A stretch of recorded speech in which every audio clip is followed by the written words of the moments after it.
The TVWAN News is proudly brought to you by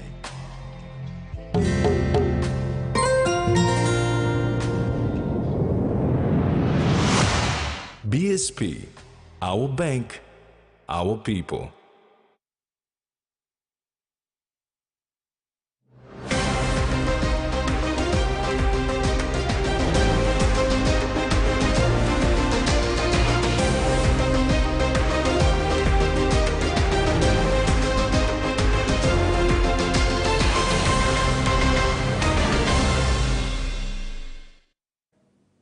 Good evening and welcome to another edition of TVWAN News. I'm Carol Kidu Jr. And for your news in sports, join Rex Litter later on in the bulletin.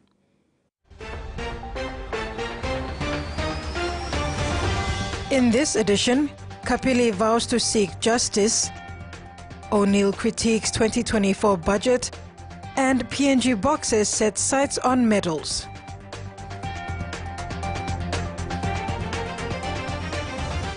A senior government minister and his party have been named for influencing the outcome of the Ligap supplementary elections. Runner-up and former member for the Ligap Pogera, Tomite Kapili, expressed disappointment at the outcome despite maintaining a commanding lead in the primary count. He raised suspicions of potential bribery and corruption. Runner-up and former member for Liga Pogra, Tomite Kapili, in a statement said he was informed of alleged bribes involving a senior government minister and certain counting officials and security personnel, and voiced his concerns during the counting process, but all fell on deaf ears. He says this allegedly impacted the outcome of the counting, resulting in Pangu candidate Amos Akem declared winner. Kapili says he accepts defeat and will address his grievances through the Court of Disputed Returns.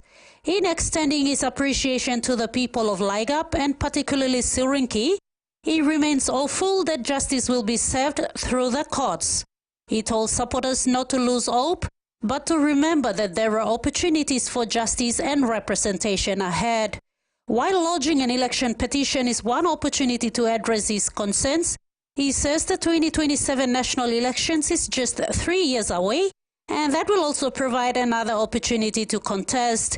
He called on his supporters to maintain peace and respect throughout the transition of power, while they fight for justice through a peaceful means. In light of the election results, he has congratulated the new member for Ligap electorate, Amos Akem.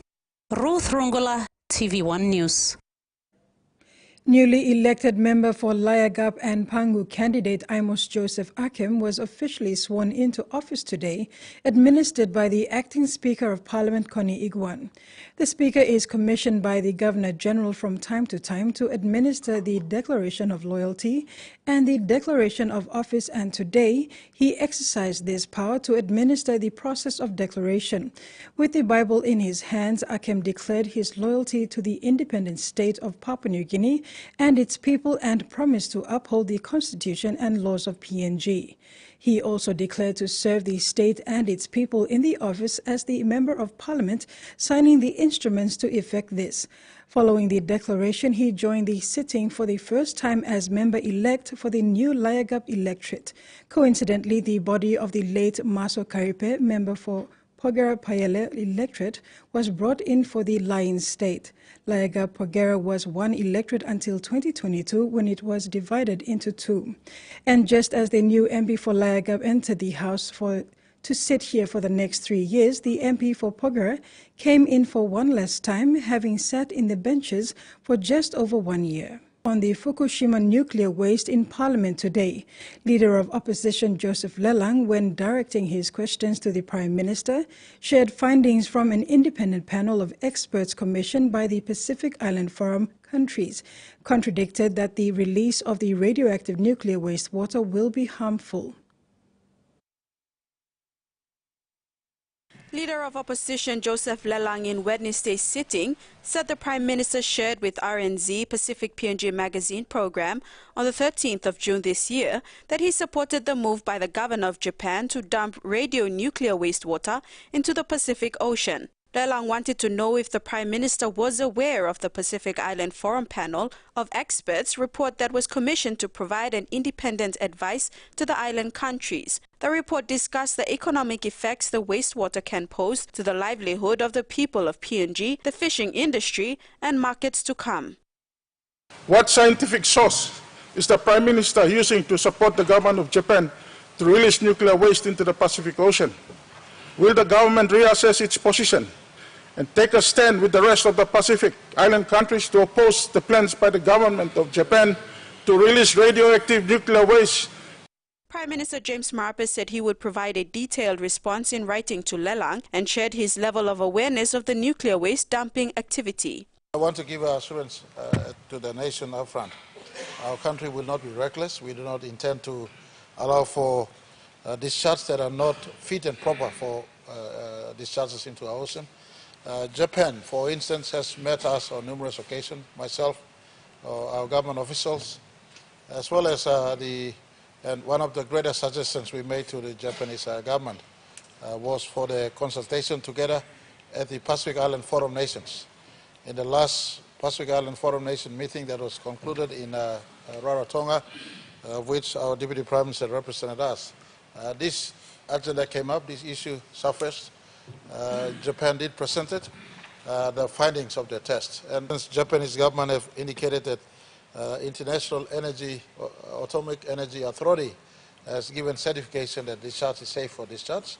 They will support Pacific Island countries to have testing points in all our key maritime areas to ensure our waters is forever tested to mitigate or to indicate if there are any pollutions taking place in our waters. But the Fukushima Daiichi plant is located in northeastern Honshu, Japan. It faces the Pacific Ocean and is spread 20 to 40 kilometers away. Jasmine Nero-Jack, TVWAN News. Former Prime Minister and MP for Yalibu-Pangia Peter ONeal is disappointed at the 2024 budget, saying it has record taxes and promises of last year with no improvements in law and order, medicine supply and a cost of living crisis. ONeal expressed his views in a media statement following Tuesday's presentation of the 27 billion kina 2024 budget in Parliament. Member for Yalibu-Pangia Peter ONeal, when responding to the 2024 budget through a media statement, said in 2023, despite the record taxes, spending and debt, Papua New Guinea endured one of the worst years in its history, with people now experiencing outright poverty and violence. He said people feel the pain of increased prices of goods and services and the rise in criminal activities. He disagrees with Treasurer Ian Lingstakis' comments that the situation is getting better. ONeal wants the Treasurer to tell the people how these record taxes the government is collecting is going to curb the high cost of living. While tabling the budget in Parliament, the Treasurer said in a significant move to ease the financial burdens faced by Papua New Guinea families, the Marape government has earmarked 440 million kina in the 2024 budget to address challenges in the escalating cost of living. The Treasurer said this allocation comes as an additional measure to the 1.177 billion kina already provided by the government over the past 2 years through its housing assistance package. Furthermore, he said the government is set to institutionalize the increment in the tax-free threshold to 20,000 kina, incurring an estimated cost of 280 million kina. This move is particularly beneficial for workers earning 769 kina per fortnight or less, providing a fortnightly savings of 63 kina. This additional income can be utilized to ease household expenses, contributing to improved financial stability for affected families. Freddie Moe, TVWAN News. We'll have more stories after these messages. Stay with us.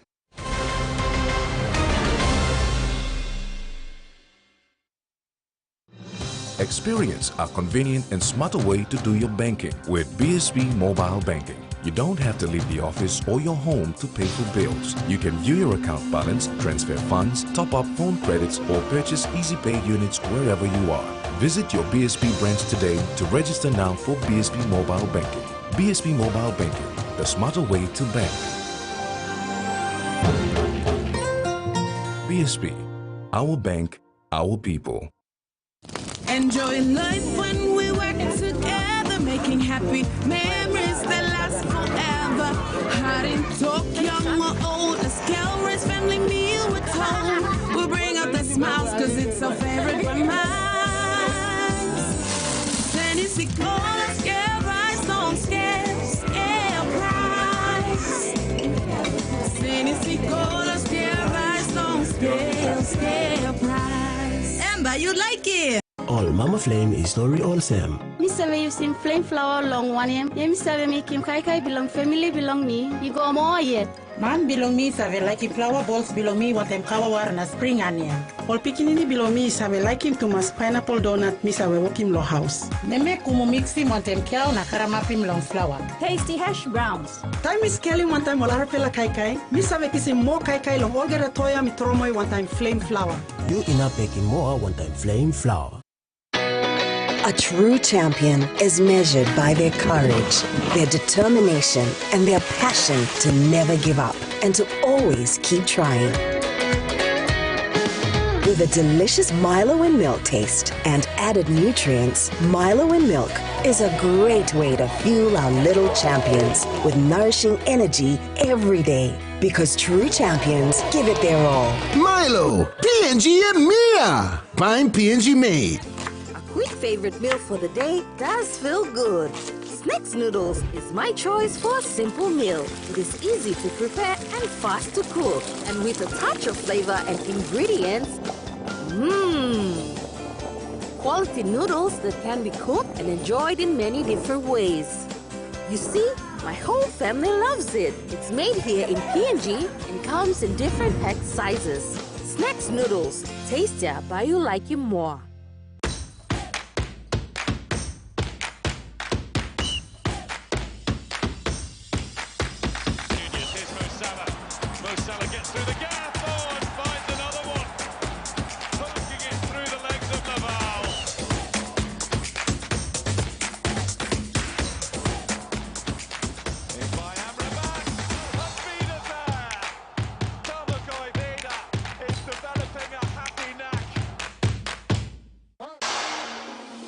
Tune in to Scope this Sunday at 7 p.m. on TVWAN. In this episode, crime master vibrant Maprik district as police and leaders try to establish peace, and Kutubu making great strides to lift education standards. Watch these stories on Scope this Sunday at 7 p.m. on TVWAN.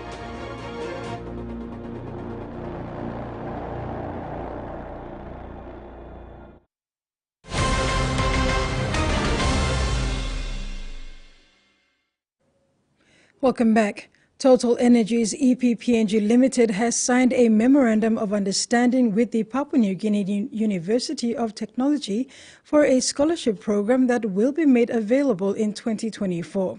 The scholarship targets third-year students studying electrical, mechanical or civil engineering, applied physics, communication for development, geographical information sciences, or a Bachelor of Science in Agriculture. The first phase of the program will be open to 25 top-performing students and will cover full tuition fees, return airfares, full board and lodging fees, book allowances and stipends. The scholarship is applicable to all Papua New Guineans, with consideration given to students from the project areas in Gulf and Central Province. In the spirit of nurturing this relationship, PNG made a donation of 6 laptops, Cisco wireless controllers, routers, firewalls, and 2 VOLB phones to the institution. Infrastructure is the engine and transport can be considered as the wheels of economic growth. These were remarks made by Minister for Transport and Civil Aviation Walter Schnobelt during a Christmas function where he where he acknowledged respective agencies for delivering the government's vision. Minister for Transport and Civil Aviation Walter Snowbelt hosted an early Christmas function this week to commend the 9 agencies under his ministry for their efforts in delivering the government's vision and goals through the medium-term development plans. All 9 heads of each agency attended the event. They were the Road Transport Authority, New Sky Pacific Limited, Rural Airstrip Authority, National Weather Office, National Maritime Safety Authority, National Airport Corporation, the Accident Investigation Commission, PNG Air Services Limited, and PNG Ports Corporation. Transport being the first 3 out of the 8 deliberate intervention programs, 1, 2, and 3, covers land, aviation, and maritime. A clear demonstration of the priority of the Marape-Rosso government. After taking office as Minister for Transport and Civil Aviation in August 2022, I'm making it my business to understand the roles and responsibility of the departments of Transport, National Maritime Services, our Safety Authority, and RTA. I also learned about National Weather Services. Snowbelt says adequate infrastructure is needed for economic growth and to bring the benefits of a higher economic performance to people living in rural and isolated areas to enable them to participate in mainstream economic activities. He pointed out that inadequate and poor quality transport infrastructure drastically reduces the quality of life. Therefore, he said the government needs to step up in its regulatory requirements. Our policies and strategic plans must be robust and flexible enough for dovetailing and incorporating any particular development agenda and aspiration of not only by the incumbent government, but the expectation of our people by providing the necessary connections. Secretary for Transport Roy Mumu responded on behalf of the 9 agencies, saying they must continue to work side by side and deliver to the people. Continue to build on partnership and collaboration as we approach the Christmas period 2023, and importantly as we approach our golden period 2025. Freddie Moe, TVWAN News. The Minister for Transport said the transport being the conduit for economic development and social services delivery, his team will continue to strive to provide a functional transport system. Teamwork was key. We're doing our best as this government to deliver as much as we can. We have the privilege of seeing what other countries in our neighborhood are achieving, and yes, we aspire to be the same, or even better. Nothing wrong with that dream. Absolutely nothing wrong with that dream. Air service agreements, as you will know, we're in the middle of trying to sign an air service agreement with Qatar Airways. Qatar Airways want to use Jackson Airport as one of its transit point or drop-off or pick-up points. We probably really don't see any problem with that. Why not open up the airspace, quote unquote, from our good Prime Minister, Honourable James Marape. The PNG Defence Force Goldie River Depot hosted a parade to commemorate the handover of the former Goldie Training Depot commander to the new commander. Outgoing Commander Lieutenant Colonel Eddie Etato officially handed over the reins to new Commander Lieutenant Colonel Adrian Eddie Sotti. The handover takeover ceremony of the PNG Defence Force Goldie River Depot commander was underway today. A parade was held to signify this occasion. Lieutenant Colonel Commanding Officer or Chief Inspector Adrian Eddie Sotti has taken over the reins from Lieutenant Colonel Eddie Itato. The peace stick was exchanged to signify the appointment, including the exchange of sword. During his congratulatory speech, outgoing Commander Lieutenant Colonel Itato congratulated his successor and challenged him to lead with confidence, integrity, and inspire those under his command to continue to achieve success in training. Itato said leadership is a privilege and a responsibility.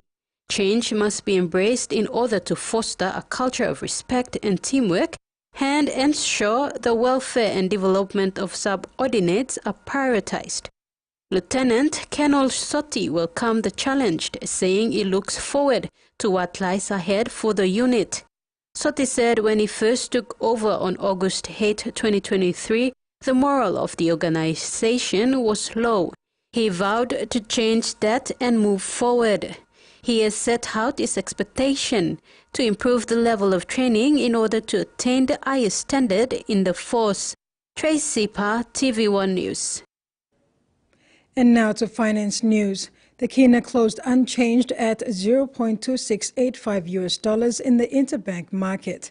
At Bank South Pacific, our kina was buying $0.2610, $0.3915 Australian dollars, $0.2302 euro, and 38.04 Japanese yen. Looking at commodity prices at New York close, cocoa, copra, and crude oil closed higher. Gold, coffee, palm oil, and copper closed the day lower. You're watching TV1 News. Overseas news is up next. Stay tuned.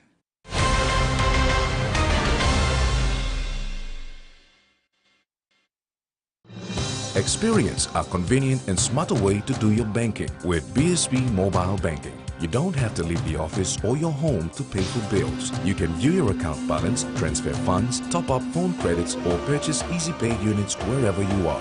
Visit your BSB branch today to register now for BSB Mobile Banking.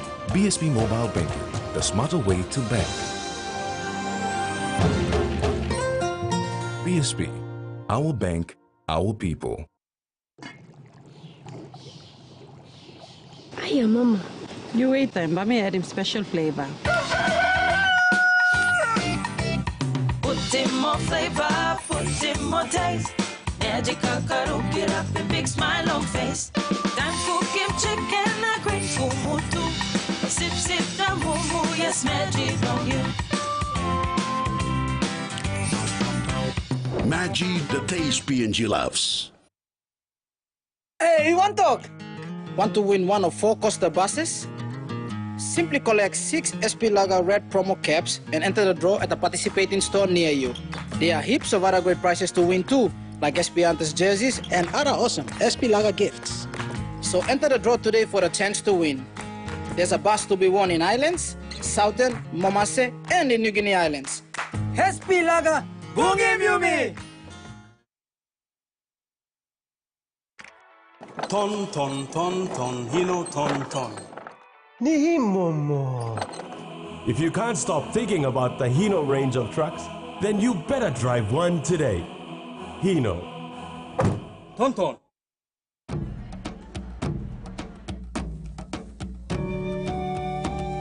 Number One Super wants our members to have the happiest retirement possible. Just an extra 10 kina a week could mean an extra 50,000 kina when you retire. This is known as a voluntary contribution. So call us to find out how to add a little extra to your super payments now to boost your super savings later. Strong like you, smart like me. I hope they don't break. Now surely look his son. This is Relaxo. Strong plus Shred. Should I try them on you? No, please. I'll take them. Relaxo. Very strong, lasts long.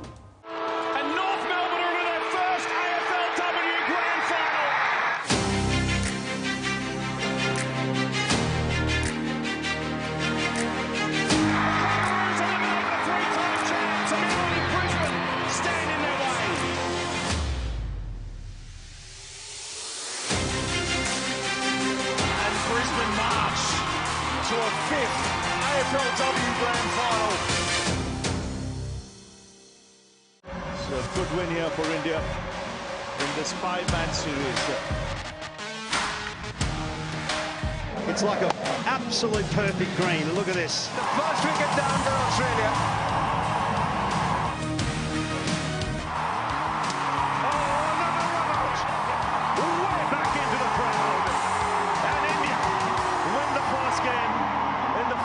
T20 series, and again it's that man, Rinku Singh.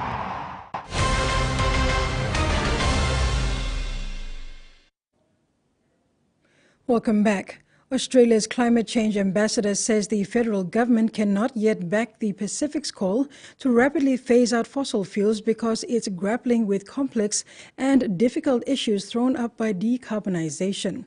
Pacific Island countries have been pressing Australia to sign up to the Port Vila call for a just and equitable transition to a fossil fuel-free Pacific, saying it's a crucial step to avoid catastrophic environmental damage from climate change. Earlier this month, Pacific Island leaders agreed to transition away from coal, oil and gas, but Australia and New Zealand succeeded in watering down some language in the final Pacific Islands Forum communique, which says only that leaders aspire to the Port Vila call. Dozens of homes have been flooded as severe storms wreaked havoc across parts of New South Wales. The SES has responded to more than 350 calls for help, mainly from the south coast. The idyllic tourist town of Lake Conjola now underwater. Just can't win. Fires, floods, something bad's always going to happen. 40 homes were inundated here during heavy storms overnight. Locals say the lake rose by more than 1 metre. Some needed to be rescued from their homes by the SES. As you can imagine, waking up and finding the car submerged, everything downstairs on the lower level floating around. Quite frightening, no power.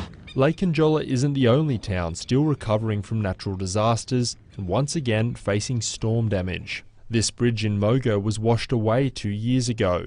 Now it's happened again. I believe there's about 18 families that are in there at the moment who have no way in or out. While in bushfire-ravaged Cobargo, this empty car ended up a long way from where it started. There was a car that was parked just over the road here and obviously wasn't parked up high enough. The Riverina was also hit, with more than 20 homes affected by flooding. We had significant rainfall in the Deniliquin area of 135 millimetres. If it is that large, that will be near record rainfall for that town. The SES is preparing for a busy night ahead with more heavy downpours expected. It's warning some parts of southeast New South Wales could receive another 300 millimetres of rain, leading to more flash flooding. Also of concern coming up are forecast thunderstorms and supercells that may be approaching the northeast part of the state. A soggy night ahead. A national report has found the number of First Nations children in out-of-home care is continuing to grow, and Australia is on track to fail a key Closing the Gap target. SNAICC, the peak body for Aboriginal and Torres Strait Islander children, says a return of child protection services to First Nations control is needed. Chance to grow up safe, healthy, connected to culture and community, slipping further out of reach, according to a new report. For 8 years, the National Voice for Aboriginal and Torres Strait Islander children has tracked the representation of First Nations kids in out-of-home care. In 2016, it found Aboriginal children were 9 times more likely to be in care than non-Indigenous children. That figure has increased nearly every year, and now Aboriginal children are 10 times more likely to be removed from their homes, while the proportion of those living with First Nations carers has dropped significantly. Most of our children come into care because of neglect, not because of abuse, and that's because of poverty, high levels of poverty.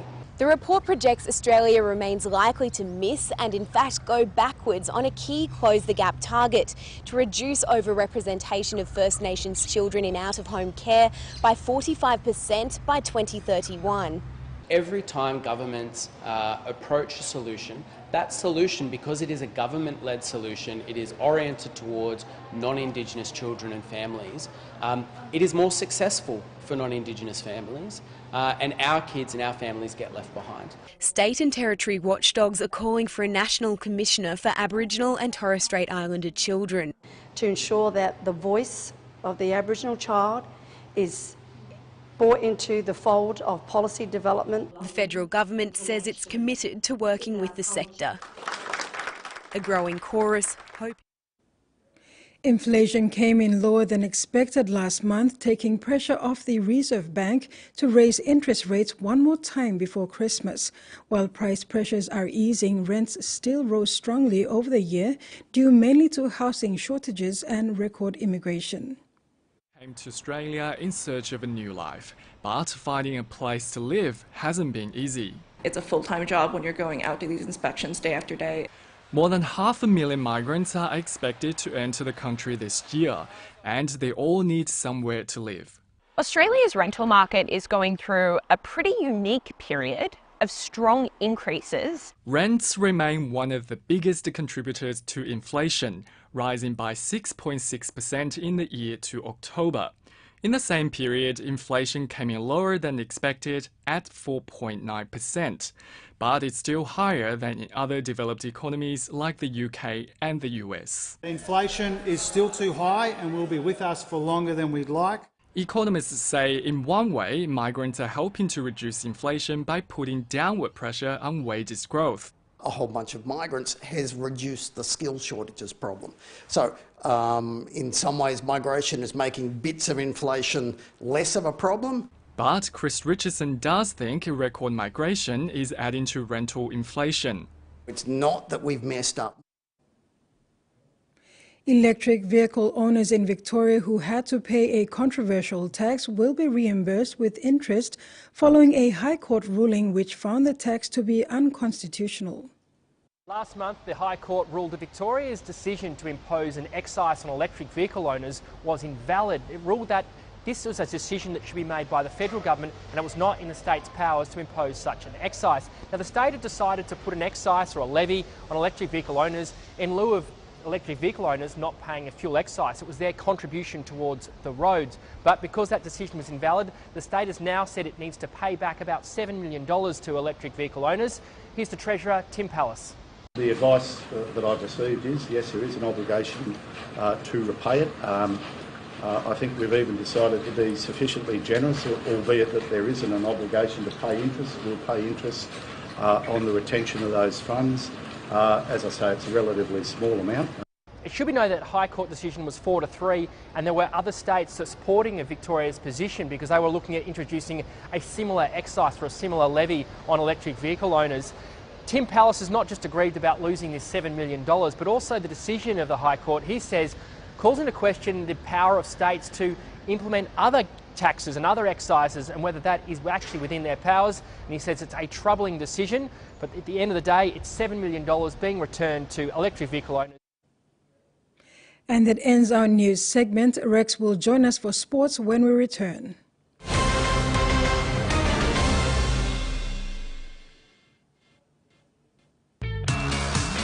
Come discover Digicel's game-changing supersized data plan for 7 and 30 days. Whether you're on the move or anywhere in between, we've got you covered. With every 7 or 30-day data plan, you get an exclusive free 7 or 30-day premium bundle to Digicel TV app. Oh, he's done it again! Stay entertained and informed as long as you stay connected. With this offer, you can surf the internet and enjoy free premium bundle on the Digicel TV app all at the same time. This offer is exclusively available to Digicel prepaid subscribers only. Man, you deserve this shot, right? Join the Digicel family and experience a world of endless possibilities. Dial *675# to subscribe to a 7 or 30-day data plan and enjoy unlimited Digicel TV app streaming now. Visit our website for more. Terms and conditions apply. Welcome to MotoGP. To be a highly dramatic 18-lap Malaysian Grand Prix Moto2 started with. So that's a very decent middle sector for the Alpine. They only half. They have crashed! They've gone into each other! what a start for Will Davison. Di Pasquale has been swamped. Some of the biggest and most talented egos in sailing. The two-time defending champions make it 2 in a row.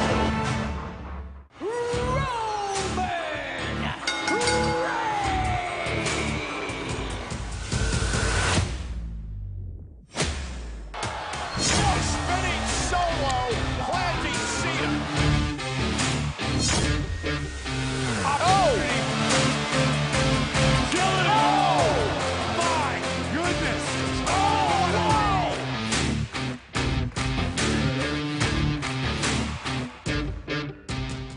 People think they know my story, but this is our story.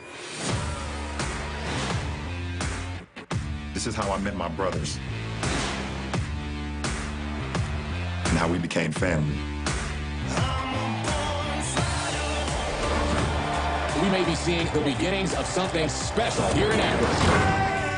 Shooting Stars premieres Saturday, December 2nd, 9 p.m. on HBO. For sportsmen and women, the internet can be a dangerous place, filled with crackpots, show-offs, pranksters, and troublemakers. It's time to go viral, America. You going? So we compiled the greatest clips from the great outdoors and called it Viral Outdoors. I would like to introduce to you our study companion on Bib, a messaging app that does much more than just texting. The first thing you'll do is go to Play Store, then download and install the Bib app. Then you go to More at the bottom right of the screen and click Discover.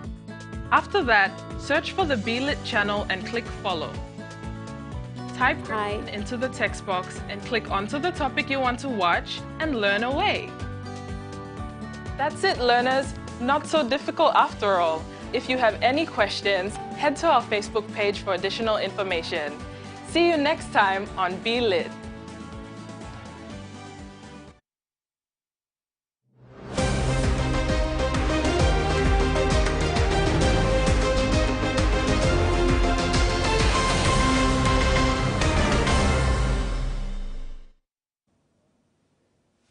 Welcome back. The PNG women national football team are at the verge of making history to secure another gold medal win as they set out to defend their title against Fiji tomorrow in Honiara, Solomon Islands. The PNG women team takes the pitch, tracing its 6th consecutive gold medal at the Pacific Games. Papua New Guinea's women's football team has filled great sights for its Pacific Games campaign during the past events, and the Solomon Islands 2023 Pacific Games is no different. PNG has assembled a young side at the Games to get the job done.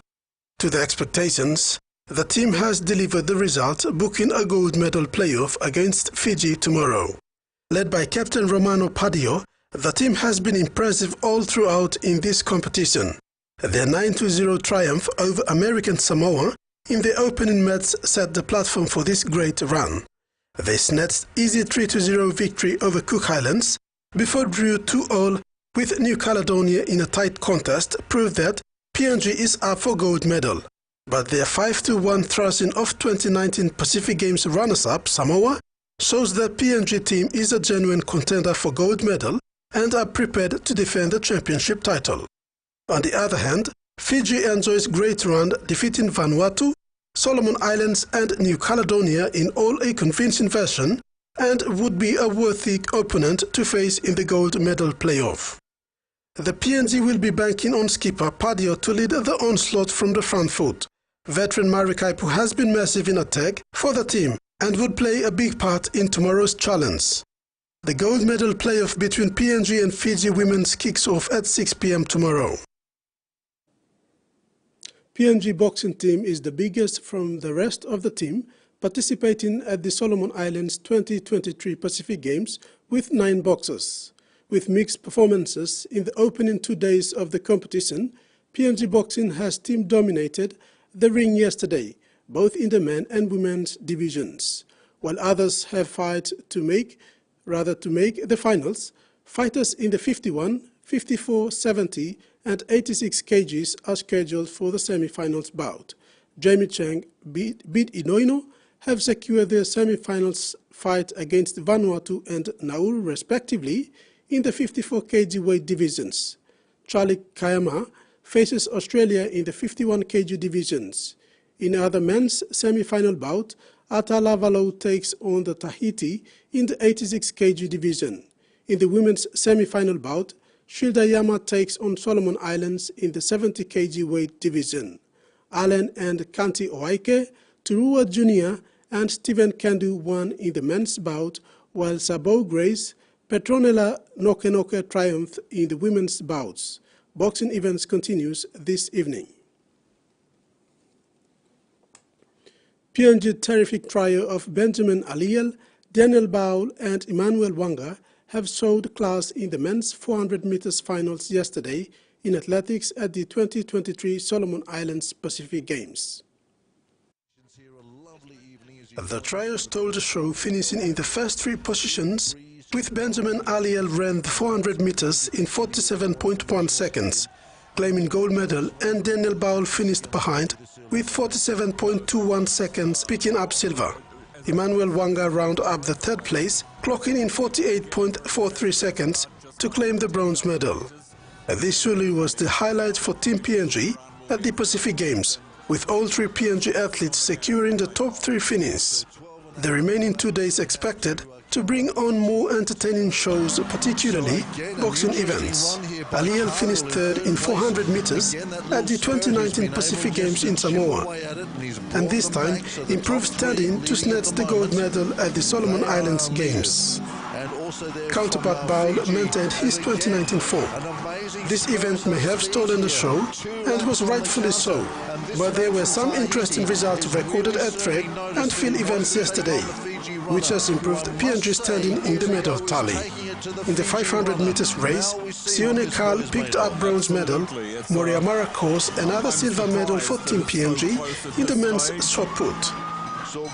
Gold medal prospect Rally Caputin, however, secured a silver medal in the women's high jump, and Leon Bayu clocked in 56.42 meters to settle for bronze behind Australia and New Zealand in women's 400 meters final. The Papua New Guinea men's and women's touch rugby teams were shattered in a surprise defeat by rivals Samoa in a close contest in the gold medal playoff. PNG settled for silver medal. PNG's reign in the men's and women's divisions began in 2015 at the Pacific Games in Port Moresby. They successfully defeated it in Samoa in the 2019, but could not retain the title for a third time, losing to Samoa on Wednesday. The women's team lost 8-7 and men's 65. The match was fast and intense. PNG dominated play throughout the match, with some smart play in dying stages. Samoa had to work some magic to seal their wins in both divisions. For PNG, men's touch rugby captain Eugene Eka, it was not the fairy tale sent-off he had in mind. Both the men's and women's teams participated in the mixed event today. The fourth leg of Kumul Petroleum Holdings Super 7 Series is set to kick off on Friday, 1st December 2023 at the Sir Hubert Murray Stadium, Port Moresby. 16 men's and 8 women's teams are confirmed to compete over 3 days, starting tomorrow, culminating in finals on Sunday. The southern leg of the KPH Super 7 Series is set to hit the ground running with a total of 16 men's and 8 women's teams from across the city and surrounding villages ready to battle it out at the Sir Hubert Murray Stadium. PNG CEO and Tournament Director Salusi Ndruma confirmed today majority of the teams are from CRU and NCDR associations and surrounding communities within the southern region, including 2 visiting teams from West Liberton Province, Suaros of Biela and recent winners of the Bila 7 City Kimber Pirates. Yeah, some very good teams. For the last 2 weeks, NCDRU was running the City Sevens. It kicked off in Bomana 3 weeks ago. 2 weeks ago, it was at Goldie. Last week, it was at Tarama. And a lot of these teams that are taking part this week have played in those 3 NCDRU CT7s. So they will prepare.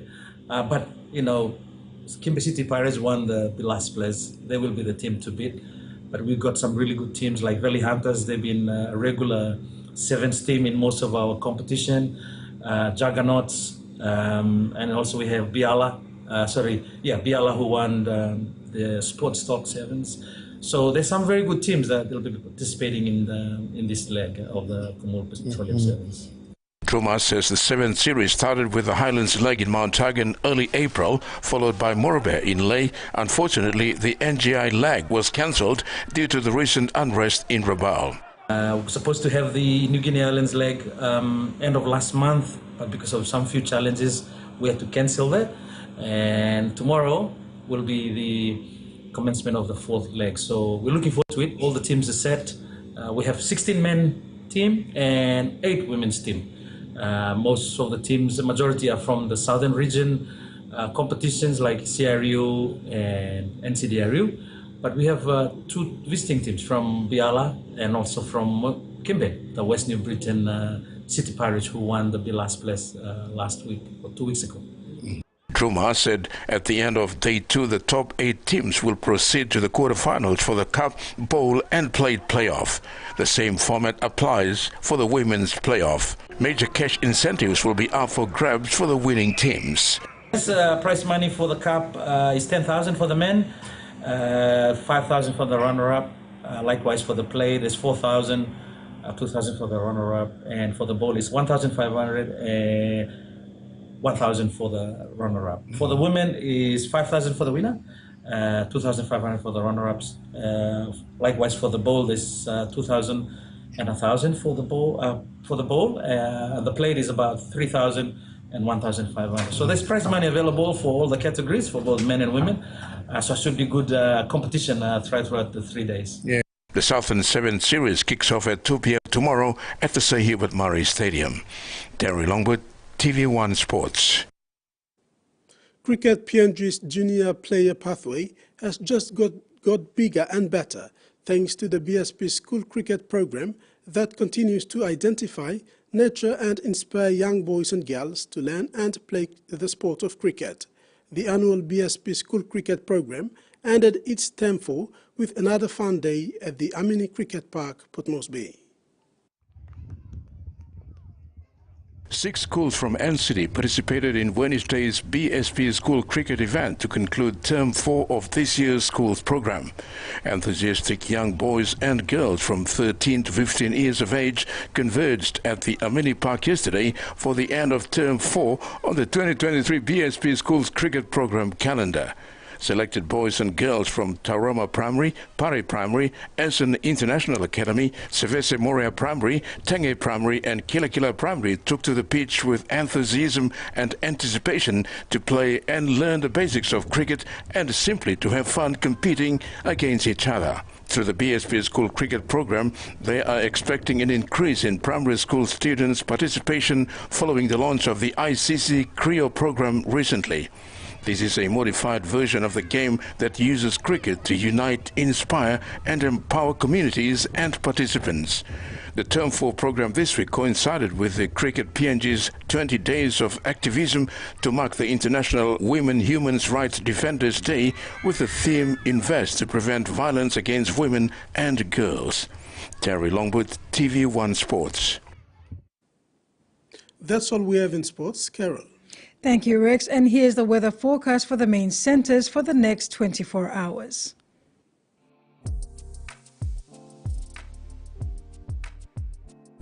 Southern region, scattered showers and isolated thunderstorms becoming scattered over Milne Bay and Ora provinces. Port Moresby partly cloudy with few possible showers. Momase, scattered showers and isolated thunderstorms becoming scattered over Morobe and Sepik provinces. Medang partly cloudy with possible showers. New Guinea Islands, isolated showers and thunderstorms. All centers cloudy periods with possible thunderstorms. Highlands, scattered showers and isolated thunderstorms. All centers cloudy periods with some showers and possible thunderstorms. Ocean forecast for the next 24 hours. Coral Sea, seas slight with east to southeast winds of 10 to 20 knots. Bismarck Sea sees smooth with west to northwest winds of 5 to 10 knots. Coastal waters forecast, waters southeast winds of Bismarck to eastern and western Milne Bay Islands sees 0.5 to 1.5 meters. Waters of Finchafen through Vitius and Dampier Strait to Searcy and Long Islands sees 0.5 to 1.3 meters.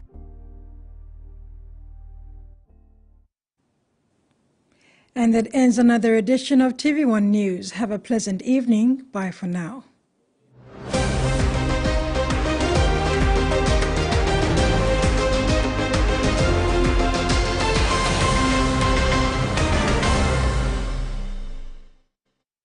The TVWAN News was proudly brought to you by